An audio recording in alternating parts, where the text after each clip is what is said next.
నమస్తే. విధుల శాతం లక్ష్యం సమాజం తెలంగాణలో దేశం మొత్తం మీద 5 రాష్ట్రాలలో ఎన్నికలు జరుగుతుంటే తెలంగాణ ప్రత్యేకత ఎందుకంటే మరి చూస్తూనే ఉన్నాం 2 పర్యాయాలు ఒకే పార్టీ పదవిలో ఉన్నది.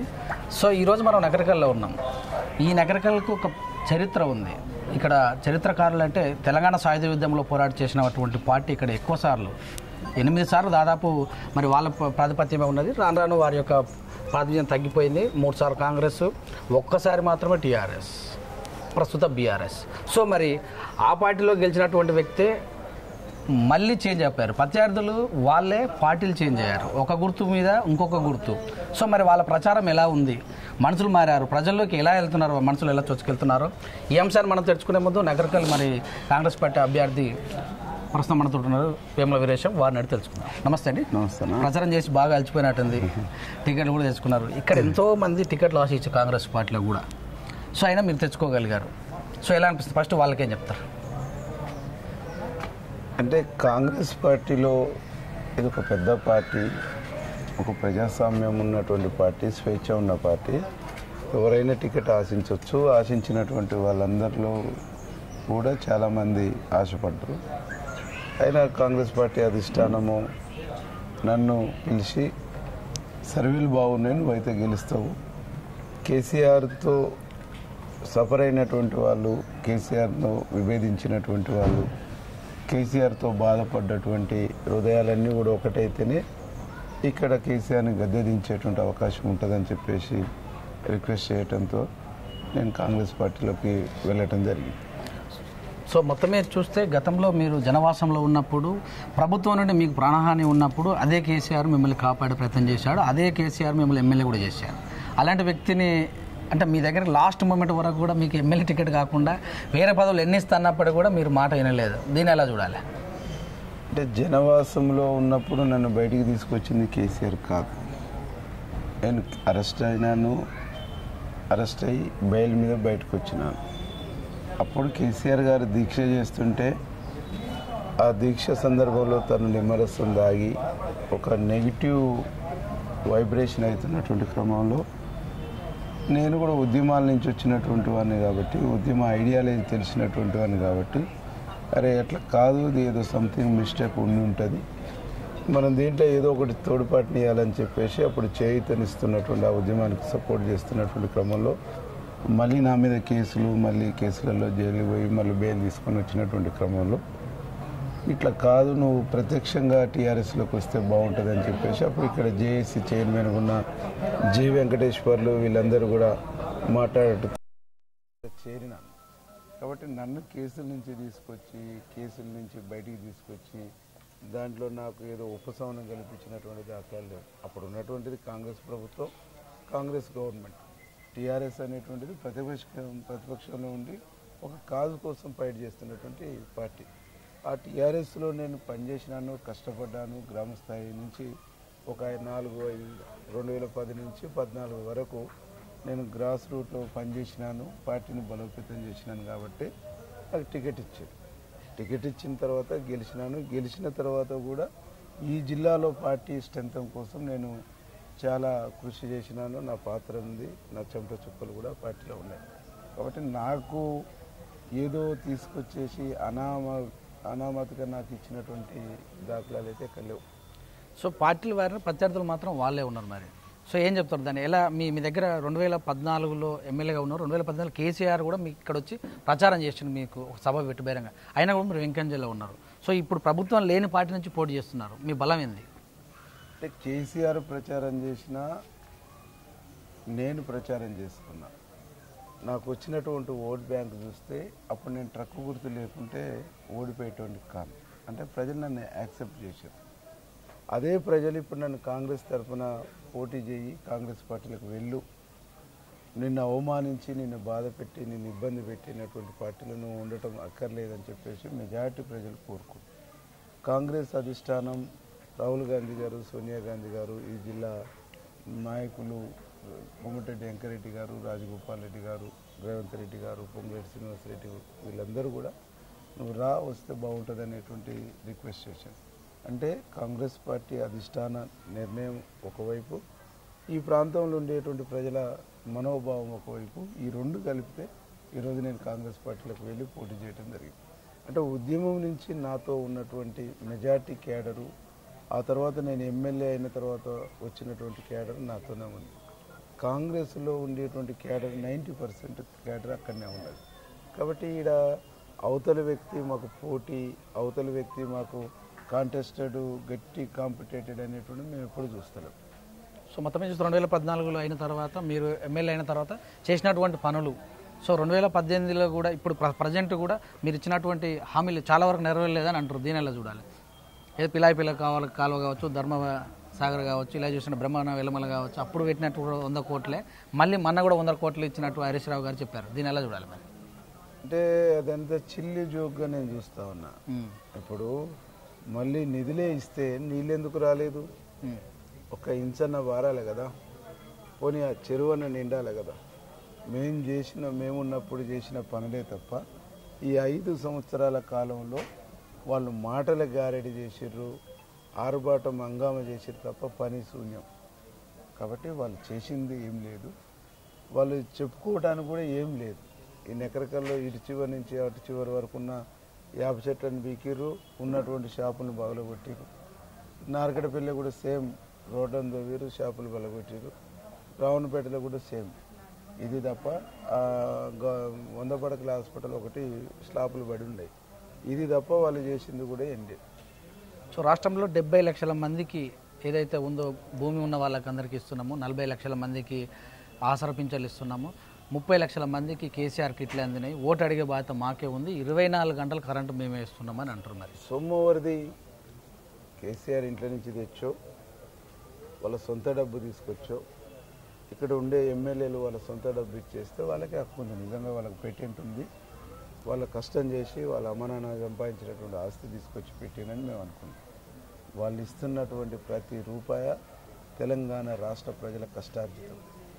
వీళ్ళు కట్టినటువంటి పన్నుల ద్వారా, వీళ్ళు ప్రభుత్వానికి వెచ్చించినటువంటి పన్నుల ద్వారా వచ్చినటువంటి డబ్బు, ఆ డబ్బును వివిధ స్కీమ్ల పేరుతోని ఇది చేస్తారు.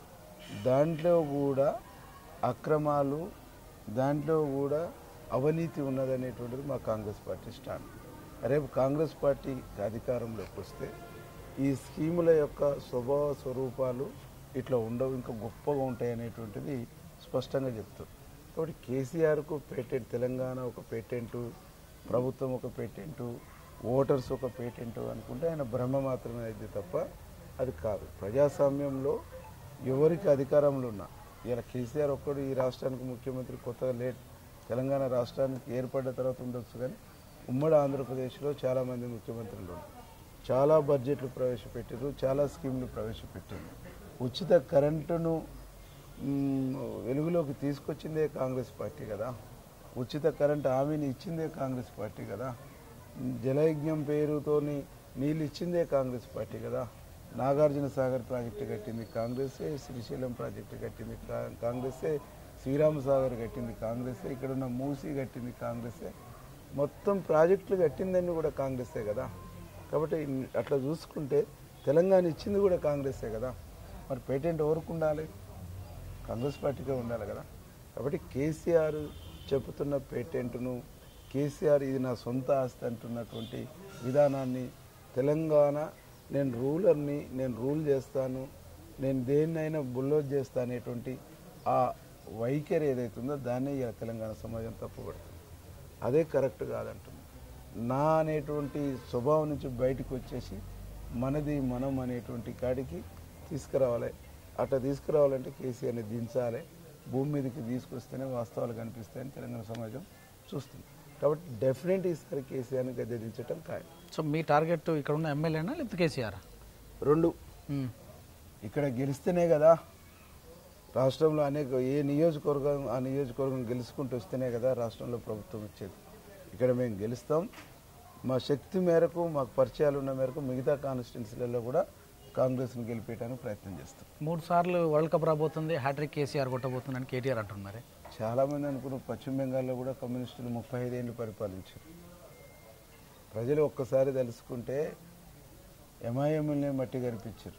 కాబట్టి ఇక్కడ ప్రజలంతా ఒకటే కోరుకుంటారు, తెలంగాణ సమాజం ఏ నీళ్లు, నిధులు, నియామకాల కోసం తెలంగాణ ఉద్యమం నడిచిందో నీళ్లు నిధులు నియామకాలనే ట్యాగ్ లైన్తో ఉద్యమం నడిచిందో ఆ ఉద్యమంలో చెమట దారబోసిన రక్తమొడ్డినటువంటి ఆస్తులు నాశనం చేసుకున్నటువంటి ఉద్యమకారులు, త్యాగాలు చేసినటువంటి వాళ్ళు, జైలు గోడలు ముద్దాడినటువంటి వాళ్ళు, లాఠీ దెబ్బలు తిన్నటువంటి వారు, పోలీసు తూటాలు కాళ్ళకు దిగినటువంటి వాళ్ళు, వీళ్ళంతా ఎక్కడుండి అలా ఏమైపోయారు?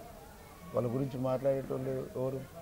వాళ్ళకి కనీసం మాట్లాడే స్వేచ్ఛ, ఒక నాయకుని కలిసే స్వేచ్ఛ ఉందా? తెలంగాణ ఉద్యమంలో మొదటి నుంచి జెండా మోసినటువంటి వాళ్ళు ఎంతమంది ఉన్నారు? ఏ పొజిషన్లో ఉన్నారు? కాబట్టి ఇవన్నీ కూడా తెలంగాణ సమాజం చూస్తుంది. నీళ్లు నిధులు నియామకాల కాడికి వస్తే 90,000 పైచిలకు నేను ఉద్యోగాలు మెగా జాబ్ మేళ వేసినాను, అందరు టీవీలు చూడండి, మీకు గుడ్ న్యూస్ చెప్తా అని చెప్పింది. ఎన్ని ఉద్యోగాలని, ఎన్ని ఖాళీలను భర్తీ చేశారు? ఇచ్చినటువంటి నోటిఫికేషన్లు, ఏ నోటిఫికేషన్ సక్రమంగా ఇంప్లిమెంటేషన్ అయింది? ఏది కాలేదు కదా. గ్రూప్ 2 వాయిదా, గ్రూప్ 1 రద్దు, రెండోసారి నిర్వహిస్తే మళ్ళీ హైకోర్టు రద్దు, పోలీసు కానిస్టేబుల్ ఎస్ఐలో ఈ పోస్టుల నియామకాలలో అనేక రకాల జీవోలు, అనేక రకాల ఇవి తీసుకొచ్చేసి నానా ఇబ్బంది పెట్టింది కదా. కాబట్టి ఎక్కడ కూడా పారదర్శకత లేదు. ఏదైతే ఉస్మాన్ యూనివర్సిటీ, కాకతీయ యూనివర్సిటీ ఆనాడు ఉద్యమ కేంద్రాలుగా విలసిల్లినాయో వాటికి ఇచ్చిన నిధులన్నీ, అందులో ఉన్న బ్యాక్లాగ్లన్నీ నువ్వు పూర్తి భర్తీ చేసింది, వాటిని ఏ రూపకంగా నువ్వు అప్డేట్ చేసినావు అంటే ఏది కూడా లేదు. నువ్వు అదనంగా ఇచ్చింది ఏంది? ఉన్న యూనివర్సిటీలను నిర్వీర్యం చేసినావు, ప్రైవేట్ యూనివర్సిటీలకు పర్మిషన్లు ఇచ్చేసినావు. ప్రైవేట్ యూనివర్సిటీలకు పర్మిషన్లు ఇస్తే ఇచ్చినావు, కొత్త ప్రైవేట్ యూనివర్సిటీల ఏర్పాటుకు పర్మిషన్లు ఇస్తే ఇచ్చినావు, దాంట్లో ఎస్సీ బీసీ ఎస్టీలకు కనీస రిజర్వేషన్లే. అంటే ఈరోజు ఏదైతే తెలంగాణ సమాజం, ఇక్కడున్న విద్యా వ్యవస్థ, ఇక్కడున్నటువంటి ఉద్యోగ నియామకాలు, ఇక్కడ ఉన్నటువంటి సిస్టమ్ ఎట్లుండాలని కోరుకుందో దానికి భిన్నమైనటువంటి పద్ధతుల్లో ఆంధ్ర ప్రభుత్వం, ఆంధ్ర పాలన బాగుంది అనేటువంటి ఇక్కడ ఉండేటువంటి పాలన విధానముని నెట్టి తీసుకొచ్చింది కాబట్టి కేసీఆర్ వద్దనుకుంటున్నాం. సో మీరు ఇలా మాట్లాడుతున్నారు, 1,60,000 జాబులు ఇచ్చాము, ఇంకా 70,000 ఖాళీలు ఉన్నాయి. కాంగ్రెస్ పరిపాలన 10 సంవత్సరాలలో సంవత్సరానికి 10,000 ఇస్తే మేము 16,000 ఇచ్చినామని కేటీఆర్ నేను మాట్లాడుతున్నాను. దీని నెల కూడా నువ్వు 90,000 పైసలకు జాబుల నోటిఫికేషన్ నువ్వు ఇచ్చినావు, పేపర్లు ఎందుకు లీక్ అయినాయి అంటే సమాధానం లేదు. దానికి ఎవడు బాధ్యత ఇస్తాడంటే సమాధానం లేదు. BSP party RS Praveen Kumar, Bandi Sanjay, వీళ్ళే రేవంత్ రెడ్డి వీళ్ళే లీకేజ్ చేస్తున్నారు అంటున్నారు కదా. విద్యార్థుల జీవితాలతో చెలగాటమాడుతున్నారు. బండి సంజయ్ ఏమైనా ఎడ్యుకేషన్ మినిస్టరా? ఆర్ఎస్ ప్రవీణ్ కుమార్ ఏమన్నా ఎడ్యుకేషన్ ప్రిన్సిపల్ సెక్రటరా? లేదు ఈ పొలిటికల్ పార్టీలంతా ఏమన్నా అడ్మినిస్ట్రేషన్లో ఉన్నాయా? కానీ మాట్లాడేదానికి నోరుంది కదా, కాస్త నాకు మాటలు వచ్చు కదా, ఏ మాటలైనా నేను మాట్లాడితే జనం నమ్ముతారంటే తెలంగాణ సమాజం అంత పిచ్చి సమాజమా? నీ చేతిలో ప్రభుత్వం ఉంది, నీ చేతిలో అడ్మినిస్ట్రేషన్ ఉంది, నీ చేతిలో రూలింగ్ ఉంది, ఎందుకు నువ్వు రెస్పాన్సిబిలిటీ వహిస్తలేవు? ఎందుకు నీకు బాధ్యత రహితంగా వ్యవహరిస్తున్నావు? ఎప్పుడు పరవాళ్ళ మీద నిందలేసి తెలంగాణ ఉద్యమంలో అంటే ఆంధ్ర పెత్తనం, ఆంధ్ర ఇది, ఆంధ్ర అనేటువంటి మాట్లాడితే నడిచింది. ఇప్పుడు తెలంగాణ వచ్చినంత కూడా అవతలో నీ క్రిటిసైజ్ చేస్తూ నీ తప్పును ఇంకా సరి చేసుకునేటువంటి ప్రయత్నం చేస్తే ఎట్లా? కరెక్ట్ కాదుగా. కాంగ్రెస్ పార్టీ తెలంగాణను గెలవాలనుకుంటుంది, టీఆర్ఎస్ పార్టీ తెలంగాణ ప్రజలు గెలవాలనుకుంటుంది అంటున్నారు. కాంగ్రెస్ పార్టీ తెలంగాణను గెలవాలనుకోవట్లేదు. కాంగ్రెస్ పార్టీ ఇచ్చిన తెలంగాణలో ప్రజల జీవితాలు మెరుగుపరచాలనుకుంటుంది కాంగ్రెస్ పార్టీ. నేను ఇచ్చినటువంటి త్యాగాలను చూసి దేశం కోసం వాళ్ళ ఫ్యామిలీలో, గాంధీ ఫ్యామిలీలో ఇందిరాగాంధీని, రాజీవ్ గాంధీని కోల్పోయినటువంటి ఫ్యామిలీ కాబట్టి, బిడ్డల గర్భశోకం ఏదో తెలిసినటువంటి పార్టీ కాబట్టి, ఆ కుటుంబం కాబట్టి, తెలంగాణలో బిడ్డలు చనిపోతుంటే ఈ బిడ్డల చావుల్ని ఇక మనం బ్రేక్ చేయాలి, తెలంగాణ ప్రజలకు ఒక స్వేచ్ఛాయుతమైన వాతావరణాన్ని ఇవ్వాలి, తెలంగాణను పునర్నిర్మించుకునేటువంటి ఒక అవకాశం వాళ్ళకి కల్పించాలి, తెలంగాణ సమాజం గొప్పగా వెలసిల్లాలి, నా తెలంగాణ కోటి రత్నాల వీణ అన్నటువంటి కాళోజీ మాటల్ని ఉటకాయిస్తూ తెలంగాణని ఇచ్చింది. కానీ ఇలా ఆ పరిస్థితి లేదు కదా. తెలంగాణలో భావ స్వేచ్ఛ లేదు, తెలంగాణలో మాట్లాడే స్వేచ్ఛ లేదు, తెలంగాణలో రాజు కేసీఆర్ అయితే ఎమ్మెల్యేలు సామంతరాజులైపోయారు. ఈ రాచరిక వ్యవస్థను, రాచరిక సిస్టాన్ని ఎస్టాబ్లిష్ చేసి పెట్టారు. ఇది మూడోసారి వచ్చేస్తే ఒక నియంత పాలన అవుతుంది అనేటువంటిది ప్రజలు భావిస్తున్నారు. కానీ నియంత పాలనకు, రాచరిక పాలనకు తెలంగాణ సమాజం ఎప్పుడు కూడా దాసోహం అన్నట్టు ఉండదు.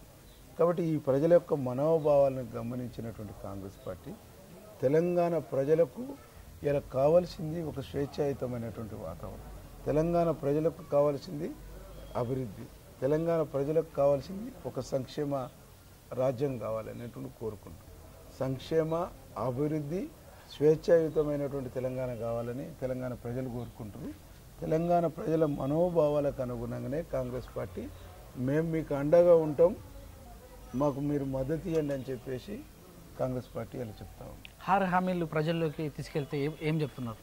ప్రజలు బాగా స్వాగతిస్తారు. 6 హామీలని, 6 గ్యారంటీని, బీఆర్ఎస్ పెట్టినటువంటి హామీల్ని అవి వారంటీ అయిపోయినటువంటి హామీలుగా చూస్తారు. 10 ఏళ్ళు అయిపోయింది, ఆ హామీలకు వారంటీ అయిపోయిందంట. 6 గ్యారంటీస్ ఏమైతే ఉన్నాయో వీటిని నమ్ముతుర్రు, విశ్వసిస్తున్నారు. ఈ గ్యారంటీలకు వారంటీ ఉన్నదని చెప్పేసి భావిస్తా ఉన్నాం.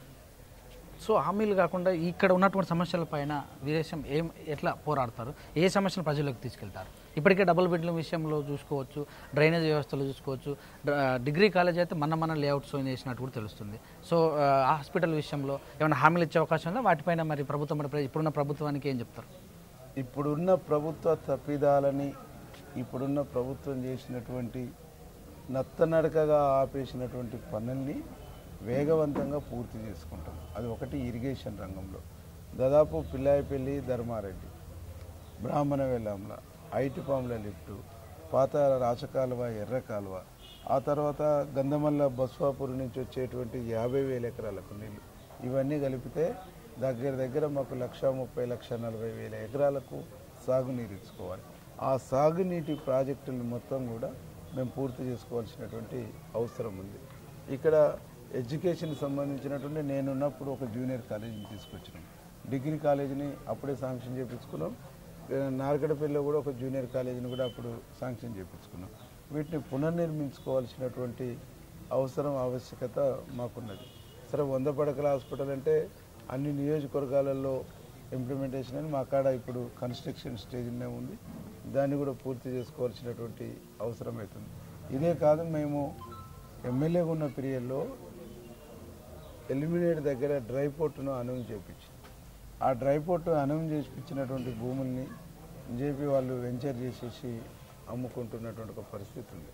కాబట్టి అస్తవ్యస్తంగా తయారైనటువంటి ఈ నియోజకవర్గాన్ని, అభివృద్ధికి దూరంగా ఉన్నటువంటి ఈ నియోజకవర్గాన్ని, ఒక విజన్ లేనటువంటి, ఒక ప్లాన్ లేనటువంటి, అన్ప్లాన్డ్గా ధ్వంసమైనటువంటి సిస్టాన్ని సరైన గాడిలో, సరైన మార్గంలో పెట్టి ఒక విజన్తో డెవలప్ చేసుకోవాల్సినటువంటి అవసరం ఉందని ఈ నియోజకవర్గ ప్రజలకు నేను విజ్ఞప్తి చేస్తాను. సో ఈ మధ్య కాలంలోనే కొండ్రెడ్డి రాజగోపాల్ రెడ్డి పార్టీలోకి రావటం, నేతి విద్యాసాగర్ పార్టీలోకి రావటం, సో ఇక్కడ మరి ఇక్కడ నుంచి ఒక వ్యక్తి ఉద్యమకారుడు చెరుకు సుధాకర్ మరి బీఆర్ఎస్లోకి వెళ్ళడం ఎలా ఉంటుంది పరిస్థితి? అంటే చెరుకు సుధాకర్ని బీఆర్ఎస్లోకి పోతాడా, మళ్ళీ కాంగ్రెస్లోకి పోతాడా, మళ్ళీ బీజేపీలోకి పోతాడా, మళ్ళీ సొంత పార్టీ పెడతాడని పూర్తిగా ఆయన వ్యక్తిగతం. దాని ప్రభావం మా కాంగ్రెస్ పార్టీ పైన, కాంగ్రెస్ శ్రేణులపైన ఏమాత్రం ఉండదనేటువంటిది నాకున్నటువంటి బలమైనటువంటి ఒపీనియన్.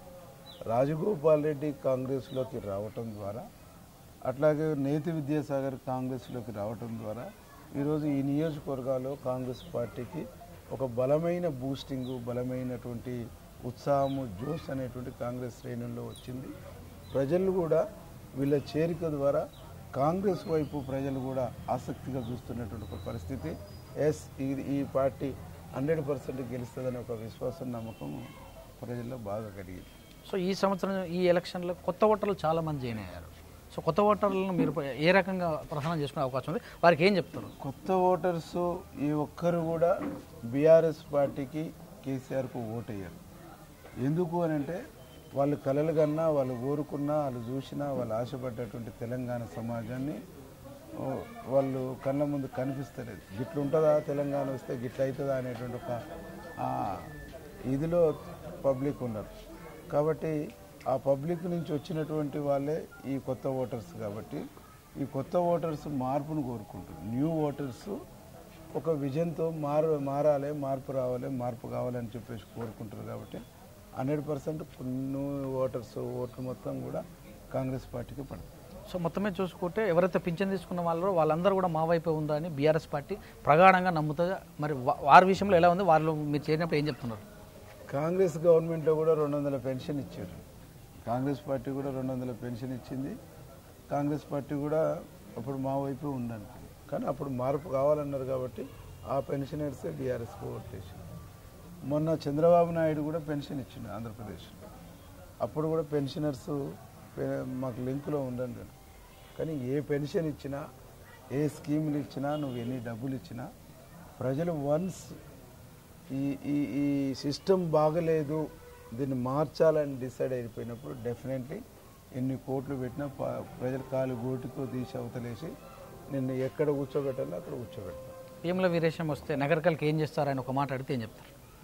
నగరకల్ నియోజకవర్గ ప్రజలందరికీ నేను చేసేటువంటి, మీ ద్వారా చేసే విజ్ఞప్తి ఒకటే, మీ యొక్క మనోభావాలకు అనుగుణంగా, మీ యొక్క ఆలోచనలకు అనుగుణంగా ఈ నియోజకవర్గ ప్రజలకు, రైతాంగానికి ఏం కావాలి, విద్యార్థులకు ఏం కావాలి, యువజనులకు ఏం కావాలి, మహిళలకు ఏం కావాలి, వృద్ధులకు ఏం కావాలి అనేటువంటి ఒక ఆలోచనతో అవి ప్రభుత్వం వైపు నుంచి ఏమేమి తీసుకురావచ్చు అనేటువంటిది 100% అవి తీసుకురావడానికి నేను ప్రయత్నం చేశాను. దానికి తోడుగా నా వైపు నుంచి నేను వ్యక్తిగతంగా నా చారిటీ ద్వారా నేను గతంలో ఎడ్యుకేషన్లో ఒక 110 స్కూళ్ళల్లో ఉద్దీపన ఎడ్యుకేషన్ సొసైటీ ద్వారా విద్యా వాలంటీర్లను పెట్టి ఎడ్యుకేషన్ సిస్టంలో నేను సర్వీస్ ఇచ్చినాను. కరోనా లాంటి పాండమిక్ సిచ్యువేషన్ వచ్చేసినప్పుడు ఇదే ఎడ్యుకేషన్ సొసైటీ ద్వారా, ఉద్దీపన సొసైటీ ద్వారా అనేక సేవా కార్యక్రమాలను చేసినాను. నా చారిటీ ద్వారా ఇట్లాంటి కార్యక్రమాలు చేస్తాను. అదే సొసైటీ ద్వారా నేను జాబులు పడ్డప్పుడు ఫ్రీ కోచింగ్ ఇచ్చినాను, బుక్స్ డిస్ట్రిబ్యూట్ చేసినాను.